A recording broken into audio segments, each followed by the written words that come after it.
अभिनव ने अपना सामान एक कोने में आहिस्ता से रख दिया। वो नहीं चाहता था कि अनन्या की नींद खराब हो। वो धीरे से उसके बिस्तर पर आया और कंबल ओढ़कर उसके पास लेट गया। अभिनव ने अपनी आंखें बंद कर ली थी और उसकी आंखों के सामने वही रात ताजा हो गई थी जब वो पहली बार ऐसे अनन्या के कमरे में न जाने कैसे पहुंच गया था। अब आगे क्या होने वाला था? क्या अनन्या और अभिनव की ये नजदीकी उन्हें एक दूसरे के दिल में जगह बनाने देगी? क्या अभिनव और अनन्या को एक दूसरे से प्यार हो जाएगा? और क्या करने वाला था अभिनव चिराग के साथ? अभिनव को अनन्या के बगल में लेटकर वो रात याद आ रही थी। वो बस ये समझने की कोशिश कर रहा था कि आखिर वो कैसे अनन्या के कमरे में पहुंचा था। लेकिन इससे पहले कि उसे इस बात का जवाब मिल पाता, इतने में अभिनव को एक जोरदार चीख सुनाई दी। अभिनव पलटने ही वाला था कि इतने में उसे एक जोरदार लात पड़ी और वो बिस्तर से नीचे गिर पड़ा। नीचे गिरकर उसे कोई हैरानी नहीं हुई। उसके लिए ये कोई बड़ी बात नहीं थी। जैसे ही अभिनव अपनी जगह पर बैठा तो इतने में अनन्या किसी शेरनी की तरह गुर्राते हुए बोली, तुम्हारी हिम्मत कैसे हुई मेरे बिस्तर में आने की? अभिनव अपनी जगह से खड़ा हुआ और अपनी पीठ पर लगी हल्की सी चोट को मलते हुए बोला, मेरी हड्डियां तोड़ने का इरादा था क्या? तुम पहले मेरे सवाल का जवाब दो। तुम्हारी हिम्मत कैसे हुई मेरे बिस्तर में आने की? समझते क्या हो अपने आप को? किससे पूछकर मेरे बिस्तर पर लेटे? किससे पूछकर मेरा कंबल ओढ़ा? अभिनव ने एक गहरी सांस ली और कंबल को फिर से ठीक तरह से रखते हुए कहा, मैं तुम्हारा पति हूं, भूल गई? पति? My foot! ये शेख चिल्ली की तरह खाली पुलाव पकाना बंद करो। तुम मेरे पति नहीं हो।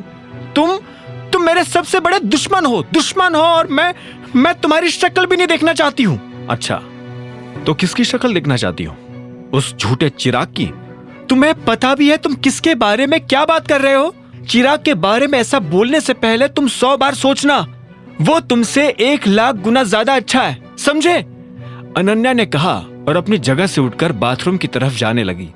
लेकिन इससे पहले कि वो अंदर जाती, वो बीच में रुकी और अभिनव को तीर जैसी तीखी नजर से देखते हुए बोली, मेरे बाहर आने से पहले तुम कमरे से बाहर हो जाना, वरना जान ले लूंगी। अभिनव ने गहरी सांस ली और शांति से बोला, तुम्हें एके प्राइवेट लिमिटेड से कॉन्ट्रैक्ट मिला? यह सुनते ही अनन्या, जो कि बाथरूम के दरवाजे तक पहुंच चुकी थी, अचानक रुक गई। अभिनव के मुंह से यह बात सुनकर वो अपनी जगह पर जम सी गई थी। वो पलटकर अभिनव को देखने लगी। अभिनव उसकी आंखों में हैरानी साफ तौर पर देख पा रहा था। उसने मुस्कुराते हुए कहा, मैंने तुम्हें कहा ही था कि मैं तुम्हारी हेल्प। इससे पहले कि अभिनव अपनी बात पूरी कर पाता, अनन्या ने उसे फटकारते हुए कहा, बकवास करना बंद करो, समझे? अभिनव यह सुनकर हैरान हो गया। अनन्या आगे बोली, मुझे पता है तुमने क्या किया है। कुछ भी नहीं। मेरी मदद मेरे पापा के एक दोस्त ने की है, समझे? चिराग को झूठा बोल रहे हो और खुद कितने बड़े झूठे हो, नजर भी आ रहा है या नहीं? नहीं अनन्या। अभिनव ने उसे रोकने की और अपनी बात समझाने की कोशिश की, लेकिन तब तक अनन्या अभिनव के मुंह पर दरवाजा जोर से बंद करके अंदर चली गई थी। अभिनव यह देख हैरान हो गया। अब क्योंकि वो इस कमरे में नहीं रुक सकता था, इसलिए वो उसी कमरे में चला गया जिस कमरे में वो अक्सर सोया करता था। बहुत मुश्किल से उसे नींद लगी और कब सुबह हो गई उसे पता ही नहीं चला।